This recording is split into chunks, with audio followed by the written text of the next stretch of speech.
السلام عليكم أهلا مرحبا بكم. Take your seats, تفضلوا. Shri Mutwalli, I'm absolutely honored to be moderating this particular session on sustainability and mobility projects and really dive into a topic that affects each and every one of us on very much a micro level. Now, among the years, technology has always been the driving force for advancing mobility systems and the main enabler for cities towards achieving a sustainable future.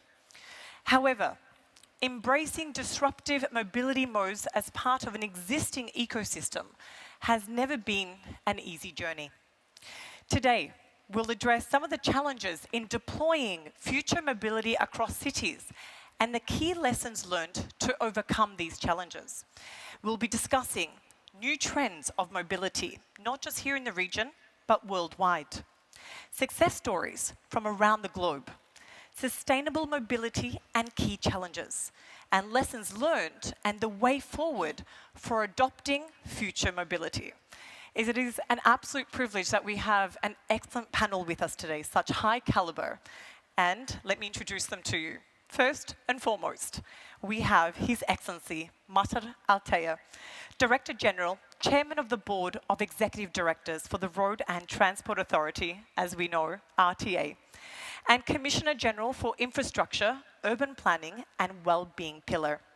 Under his personal leadership since 2005, RTA has made remarkable achievements in a variety of fields, including radical developments of the mass transit system through mega projects like Dubai Metro and Dubai Water Canal. His Excellency has overseen projects worth more than 140 billion dirhams undertaken by the RTA. Such achievements and projects have ranked RTA amongst the leading and reputed global entities in the mobility industry from around the world. As Commissioner General for Infrastructure, Urban Planning and Wellbeing Pillar, His Excellency oversees 3 government departments in addition to RTA. He has led the project for establishing Dubai's urban planning for 2040 and aims to make Dubai the best city for living in the world. Please give him a big warm welcome. Thank you. Thank you. Thank you. Next up, we have Her Excellency Anne-Marie Idak, former French minister. She comes with 50 years of experience across environment, housing, urban planning and transportation. Her Excellency has notably served as Executive Director of Land Transport in France, before being appointed as State Secretary of Transport and moving into a Member of Parliament and State Secretary for Foreign Trade. In 2007, Her Excellency was named one of Europe's 25 top businesswomen in the Financial Times annual ranking whilst being chairperson and CEO of French Railways. She's currently appointed as a Director of Total Energies, Air France KLM, Saint-Gobain, Senef, and the Senior Advisor to Sire Partners. And in addition to providing strategy for autonomous vehicles to the French government. Thank you and welcome, Your Excellency. Thank you. Next, we have Dr. Mark Esposito, professor, best-selling author, and pioneer of the 4th Industrial Revolution. Mark is a professor of economics at Holt International Business School, Harvard University, and Arizona State University. He's been working with the UAE Prime Minister's Office as an advisor since 2019. In 2016, he was listed as one of the 30 prominent business thinkers by Thinkers 50 and featured by MIT Tech as one of the 100 top tech influencers in the world. Can I get a big round of applause, please, for all 3 of our panelists? As you all agree, we have certainly a wealth of knowledge on our panel this morning to really tackle this important topic. Now, my first question, of course, is to His Excellency. The city of Dubai, as everybody would agree, is evolving rapidly. A fundamental goal for the successful deployment of advanced and futuristic mobility solutions. Tell us, what are the iconic contributions of RTA to achieve this strategic goal? First of all, thank you very much. I would like to start, before answering these questions, we must know that the change which is happening in technology, politics, economy, and happening maybe on a yearly or weekly basis, change and affect any plan, whatever plan you do. In RTA, our government recently launched the Dubai Urban Plan 2040 with a vision to be the best city for living in the world. And this plan actually is people-centric. It's actually focused on sustainability of urban plan development goals. We also, our government in the budget, all people in Dubai will notice that in 2022 budget, Dubai government has allocated almost 40% of the budget for the infrastructure and economic projects. In addition, RTA as a government department vision is the world leader in seamless and sustainable mobility. As all the people, all the inhabitants in Dubai noticed that during the even pandemic year, the RTA have actually delivered many mega projects in a record time. We did not compromise on safety and quality. And just I will give a few examples for the last few years.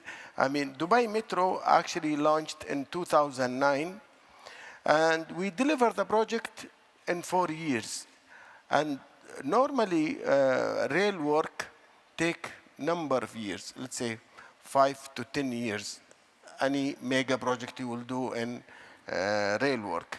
We delivered 74 kilometers of driveless railway line with 47 stations in 4 years. In addition, today, actually, we extended the network to 101 kilometers and 64 stations. Another project maybe I must mention, is Dubai Canal. Dubai Canal also we finished in remarkable period, in 3 years.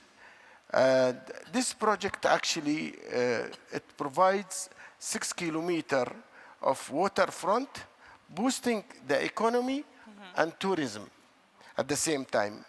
The project actually is in the heart of Dubai. We had to work and go through 3 main arterial roads. And we have done this project without interruption to the traffic, actually. Again, I mean, where everybody, the world stood still, we continue doing the project. For 2.5 years, we actually finished the project worth $5.5 billion. And the 3 projects are the extension of the metro line to Expo site, the Dubai Intelligent Traffic Management Center, in addition, the Infinity Bridge, which recently we finished, and others. But if you ask me about the future, we signed with the American company and to actually deliver 4,000 robo-taxi. And when we agreed with Jim Cruz, we agreed with them that Dubai will be the first city outside the United States to have those robo-taxi. And we will have that in all, maybe in 4 years' time or 5 years' time. This also part of our 2030 target. We are targeting to achieve 25% of the transport trips to be autonomous by that year. Wow. And this is, of course, it's a project, a future project. It's an example only, and there are others.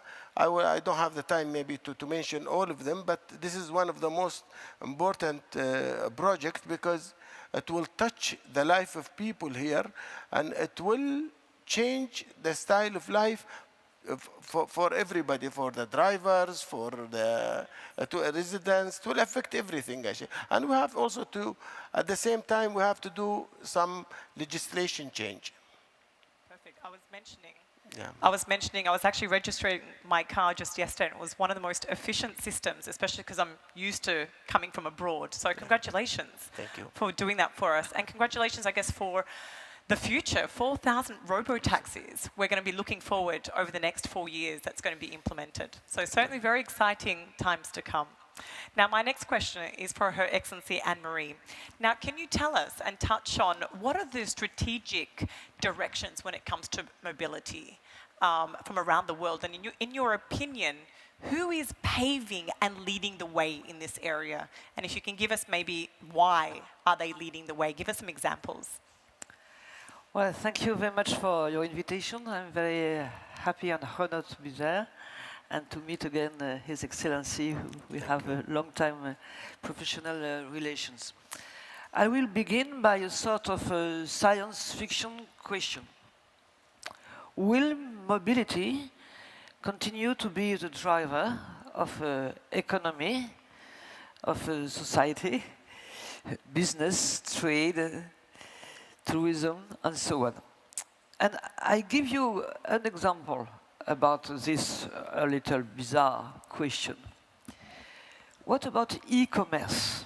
E-commerce is developing. It is a very, very strong trend, increased, of course, by the pandemic situation.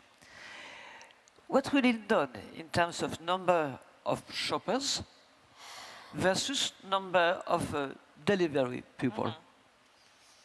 Less shopping, more deliveries. It is one example.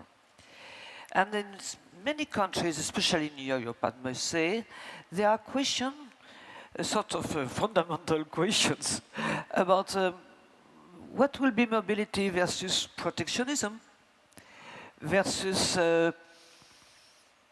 all sorts of environment concern, versus remote work and so on. I haven't the answers. I think only that the answers are maybe a little more subtle and difficult than they were just a few years ago. Then the main trends in the world, to come more precisely to your questions, undoubtedly are sustainability, which means greening of all transportation. For example, electrification of cars, which needs very strong and very well organized network for charging.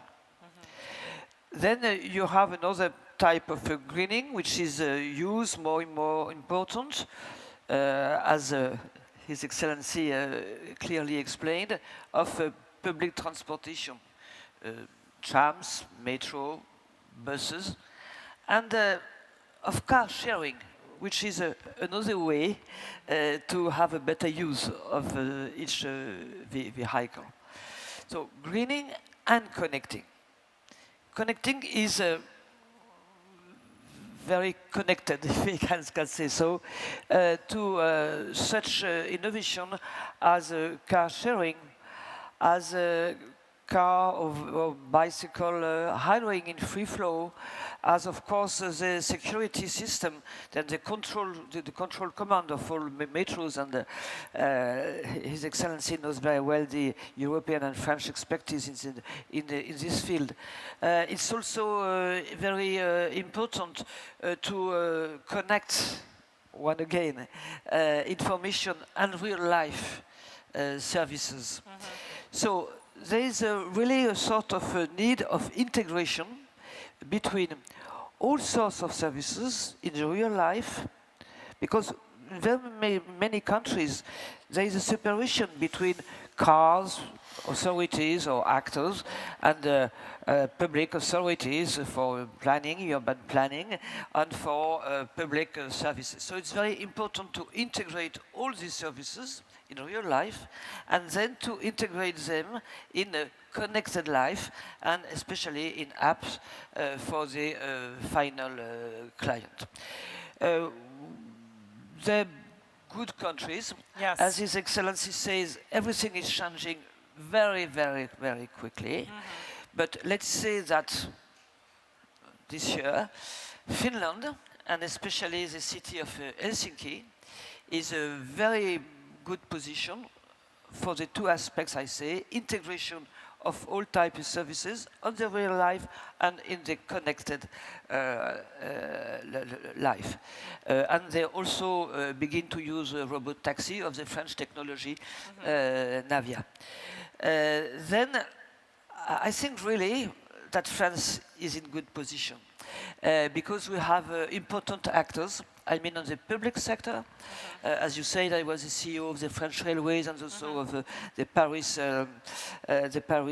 network, public transport network. We have 2 or 3 global leaders in terms of services. I'm talking about Keolis, you know well, Transdev, and also RATP. We have good technologies from Alstom, I said Navia, and also EasyMile for what we call shuttles, robot shuttles. And also because we have possibility to integrate, as I said, all aspects of policy. And of course, and it's not only because I'm here, I want to say that at the global level, Dubai, thanks to RTA and thanks to His Excellency, has been and has been for many years and even decades, because all this is long term, as you said, is really on the forefront. Because you have the organization able to integrate, you have the technology mood, very important for IA, for data, and all this type of thing, and very open-minded. And I'm very happy, for example, that RTA has a special department for urbanism. Why? Because in another science fiction question, as last words, maybe it will, I'm sure that it will be more and more important to integrate also urbanism in our approaches of mobility. With 2 examples. How to reduce the travel distances. Maybe to have, zones where people can find on a daily basis at least work, housing, and shopping. If they don't e-commerce. And another big question, and I know that RTA is quite in advance thinking about it, is the place of road. And in fact, the place of cars in the city. Because in many European and developed country cities as yours, we go on building and building and building roads. And at the end of the day, it doesn't seem to be a total sustainable solution. That's why it is so important to include urbanism in our vision of the future, and that's one other reason why RTA is really in advance in the world. Brilliant. Thank you, Your Excellency, for providing those examples. Now, my next is for Dr. Esposito. Now, I would love for you to touch on what are the largest innovations in regards to sustainable mobility. What does the future look like when it comes to maybe 5 years, 10 years, 15 years? Give us a glimpse into the future. Great, sure. Thank you very much, and I appreciate it, what we have learned so far from our esteemed guest. I think the future will definitely see an integration of the premise of the 4th Industrial Revolution into more actionable everyday's life. The 4th Industrial Revolution is an aspirational movement that looks at the convergence of technologies into everyday's life. The purpose is to make our life better Easier. and to build human-centric systems. Mobility, like infrastructure, they are perfectly designed for this. So clearly, in the next few years, we can see a number of different evolution that likely will occur. The first 5 years ahead of us, we'll see an incremental approach about technology. Technology requires significant amount of time before it becomes visible to everyone's. Number of reasons. The adoption of technology depends greatly on the capitals around the technology. We'll see some of this technology most likely driven the next 5 years within the whole carbon economy, which is becoming a big conversation around the world. When we're talking about carbon economy, we're shifting the conversation from the paradigm of climate change, which has been with us for quite some time now, to what we're calling today climate adaptation. There's almost like a need of understanding that the climate does not reverse back easily. It's more how we're adapting the infrastructure and the mobility to adapt to a transformation that is underway. So the entire carbon sequestration will be a critical part. We start noticing already in our logistics when we're looking at fast consumers goods that we start having company moving into carbon neutrality. We can imagine mobility going into the same direction as well. When we're looking at carbon neutrality, we will build natural sinks. There will be a project in which we'll try to capture, going back in the conversation on carbon sequestration, how do we capture the carbon in natural forms? And I guess the net zero movement, Shireen, will probably really take momentum to the next level. And I think it's likely and plausible for us to imagine this in an incremental form. That's because even if technologies are available today, political capital is required for those technologies to be deployed, financial capital are required, and consumers' behavior. Eventually, we'll need to have consumers on board with the story. When this happens, and let's now go into the next 10 years, some degree of maturity of the technology spectrum will be found. We'll start noticing some mainstream adoption. We'll start looking at some of the ecosystem that will start carbon neutral. We'll start noticing startup integrated at mass faster pace in the context. If we're looking at, for example, the UAE is pushing a lot the transformation of skills and workforce towards more of a technology savvy. That will require, of course, more people that will integrate with real estate, finance, and of course, mobility. So I see this effort that are starting now will likely become very visible in the next 10 years. Again, same story, transforming a country, a region from what was his historical legacy to the future requires enormous amount of transformation that requires equally a vision. We do have it in the region. When we're looking about this elsewhere, we don't have that as easily. We do have some time fluctuation of that.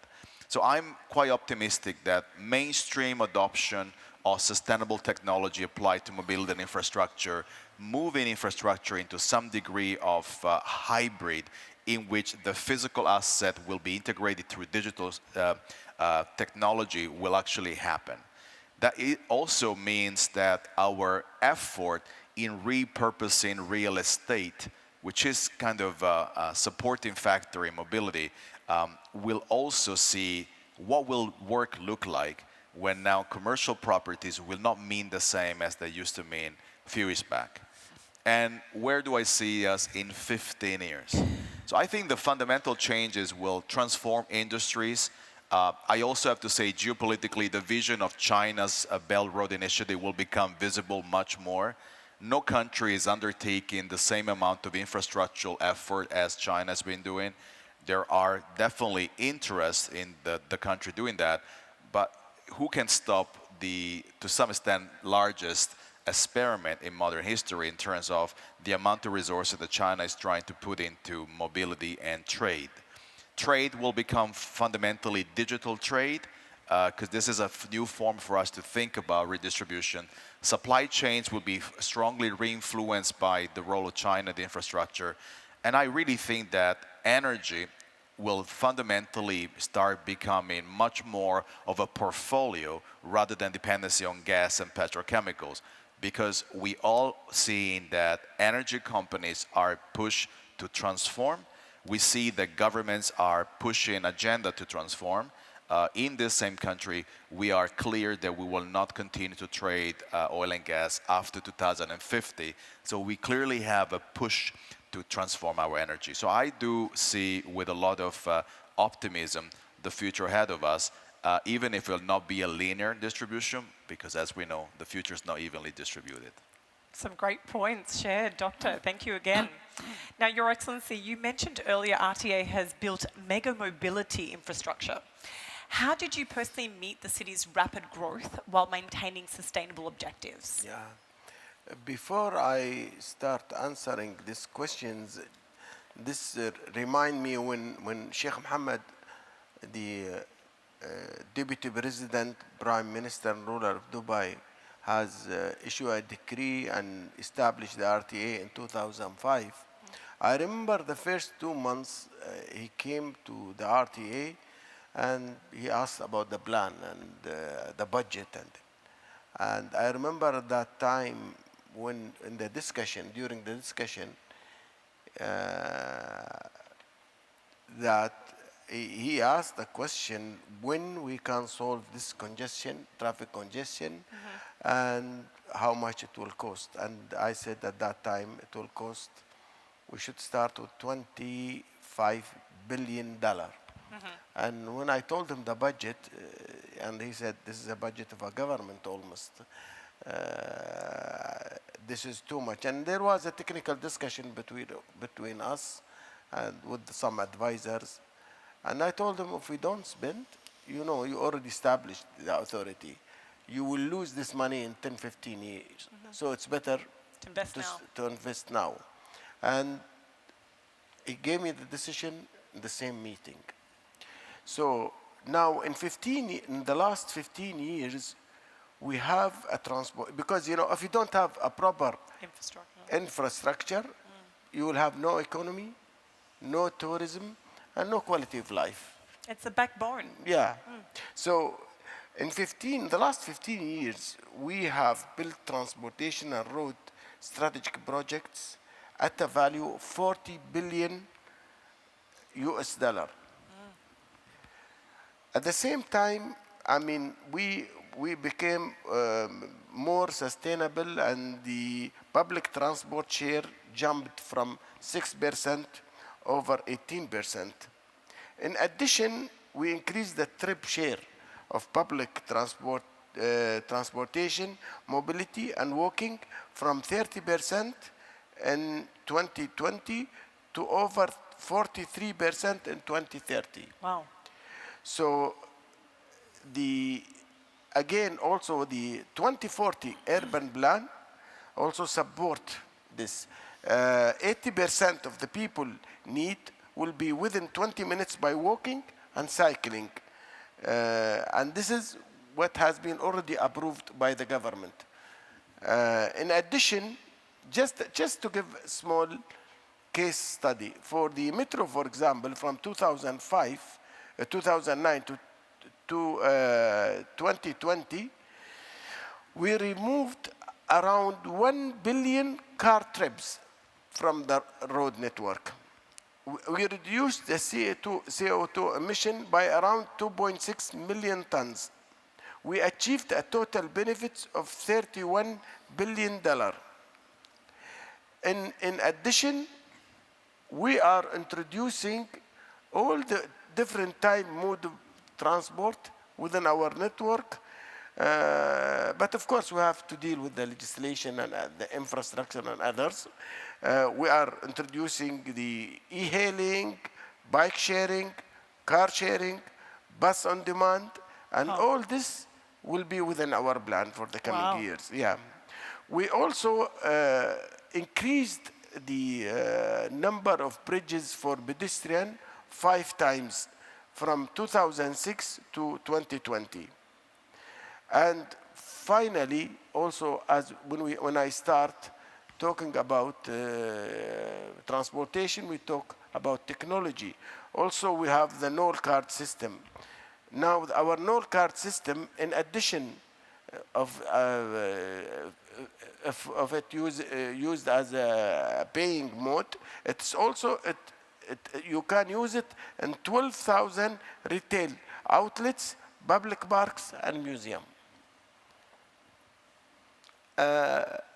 In conclusion, the different mode of transportation, and the quick change in technology, and the additional modes which is coming into for the different mode of transportation, it needs a lot of changes, either in the infrastructure or also in legislations. And this, of course, needs budget and needs, if you want also to improve quality of life, you have to think of also to link it with the first mile, last mile, integration. All these elements is important in planning, and if you don't have these integrations, you will not have a successful plan, even as an infrastructure or as a city.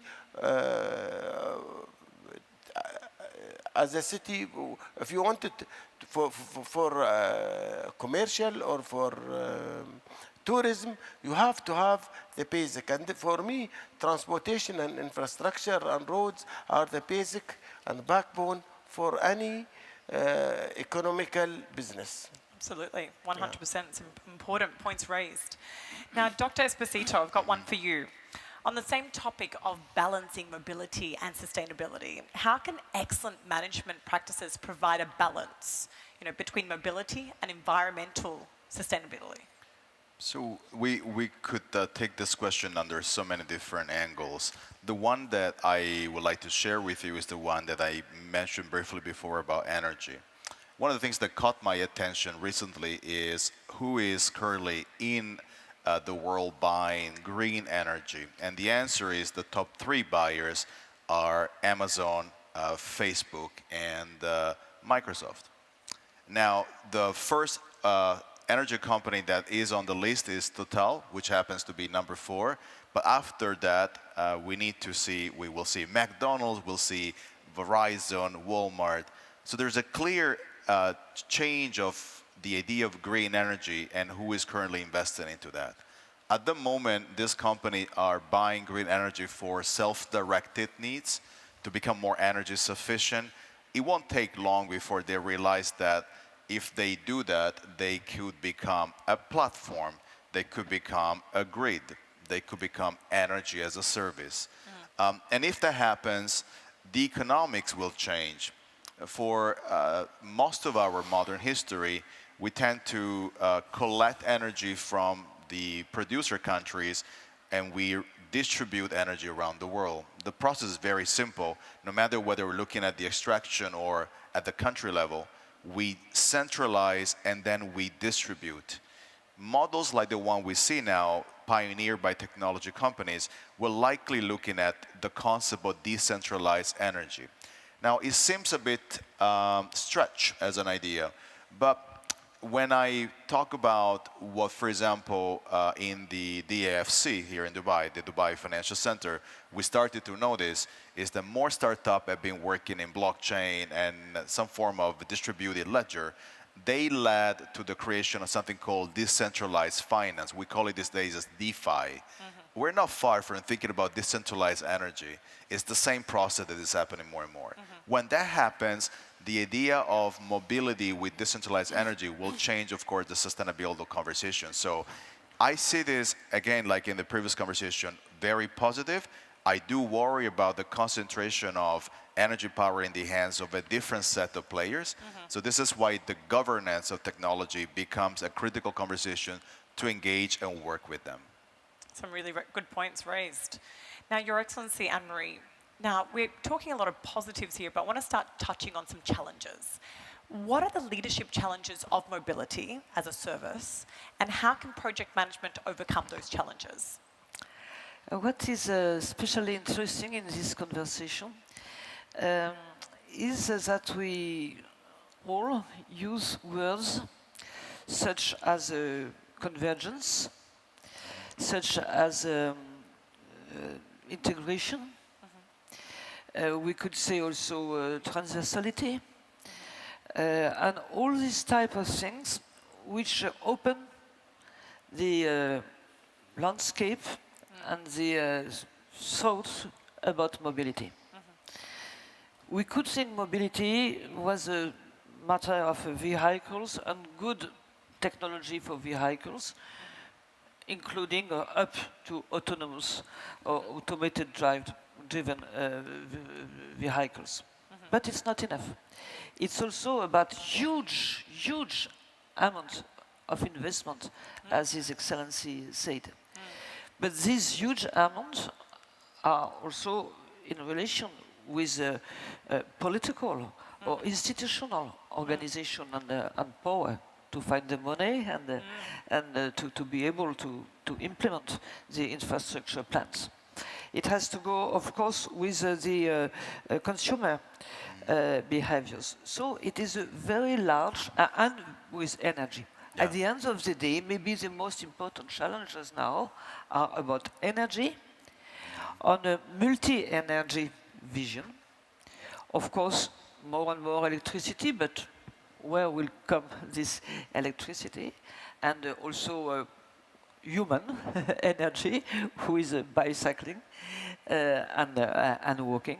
The main is about energy, multi-energy, and about human behaviors, helped by good regulations and good impulse from the authorities, such as RTA, which is very powerful. Sometimes you can have some apps or systems called mobility as a service, but it's difficult, and here are the challenges. First, to have an integration of this type of apps, which give you the schedules for the trains, or the availability of parkings, or the tariff for next trip, taxi trip. So it is difficult to have a good integration of all of these informations with real services. And it is difficult to have a good governance for this type of integrated services. And one good example is about pricing. For example, in the city of Helsinki, or in the French city in Mulhouse, by the way, we have around between 20 or 30 French cities implied in mobility as a service, MaaS, and at various levels. And the one who succeeds at the best level, such as Helsinki, as I said, is the one who succeeds in integration of all aspects. Integration of micro aspects. You can say at the basic level, let's say that Uber is the first step for mobility as a service, or a car sharing app. But if you want to have really the good system, you have to have a sufficient weight of public transportation, because mobility as a service between cars is not so interesting. So you have to have a sufficiently diversified system, and to have a good organization at the political or administrative level. That's why I'm so optimistic for Dubai future, as I am about the Dubai achievements, because you have this capacity to have science, energy, society, culture, all the ingredients necessary for a positive vision. And the vision, yeah, absolutely. Now, Your Excellency, what do you think are the main success factors to adopting, like many things that Her Excellency mentioned, adopting the future of mobility should be? Personally, I think the success factors, maybe I can summarize in I would insist on starting with technology, adoption of technology, and then I will give an example, the joint venture which we had with Karim, and we established this Hala company. It developed the service of taxi and improved the service by far.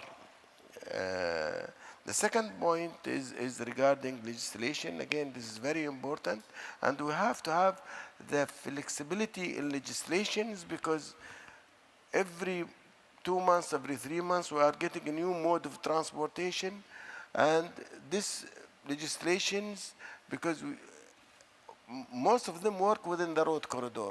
So you have to have the flexible legislations in order to accommodate all different modes of transport. Also foreseeing and shaping the future, in 2016, Dubai announced the self-driving transportation strategy. Also, you have to be agile, in adopting new modes and business models, because each transport mode needs a special business model to be able to operate it within the road corridor. Finally, is the taking a calculated risk. You must take the risk.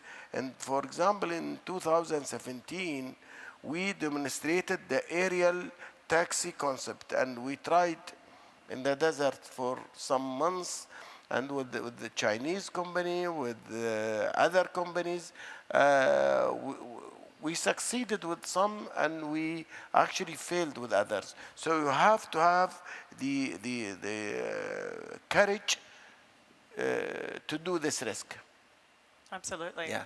Some great points. Now, my finale question before we run out of time, to yourself, Your Excellency Anne-Marie, what advice would you give to city leaders, not just, of course, here in this region, but around the world, who are willing to adopt mobility as a service? I think that the aspect of legislation, which was underlined by His Excellency just a few seconds ago, is very important. It is important as a vision, because of course legislation is always the result and the reflect of a vision. What is your vision? What type of city will you offer?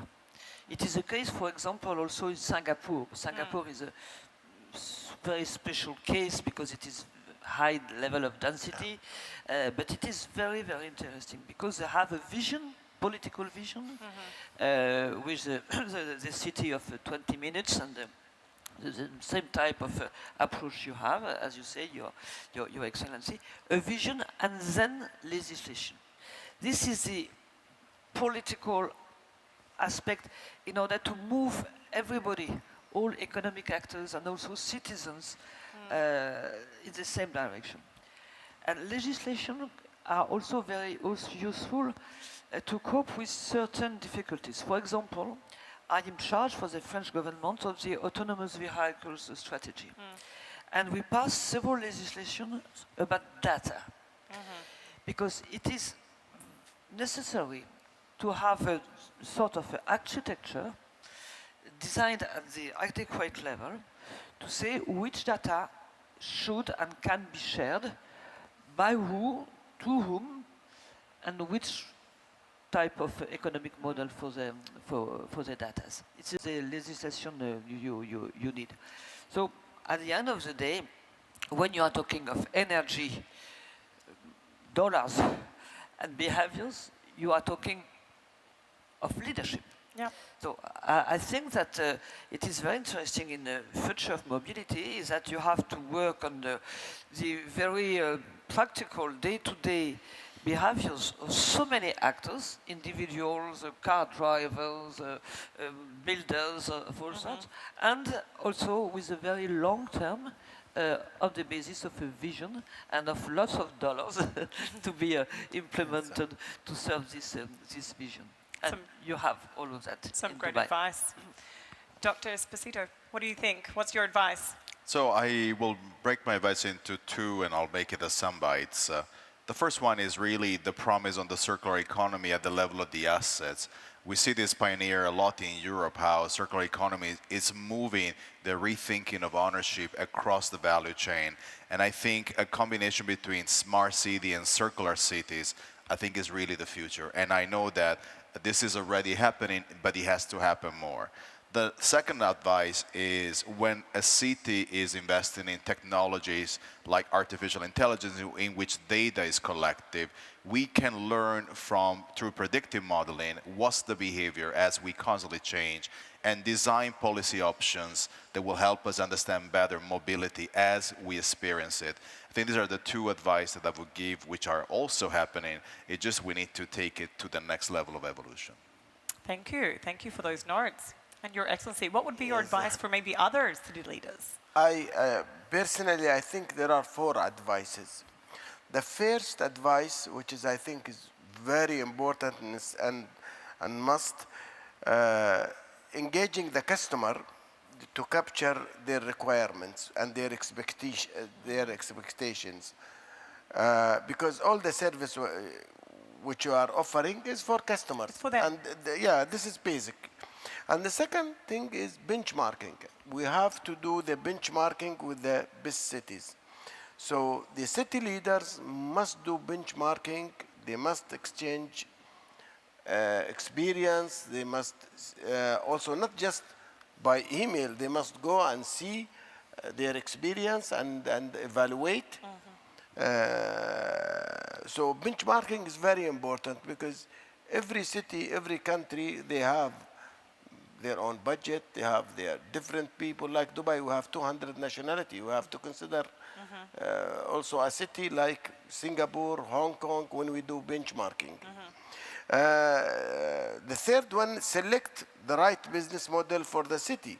Maybe a model which maybe will be suitable for Dubai, maybe will not be suitable for another country or another city. Fourth, adopt agile policies and legislations, and I will underline legislations because it is important, and it is for any mode of transport which you will put on the road or on the road corridor, you must have the right legislations which actually it's different from country to country.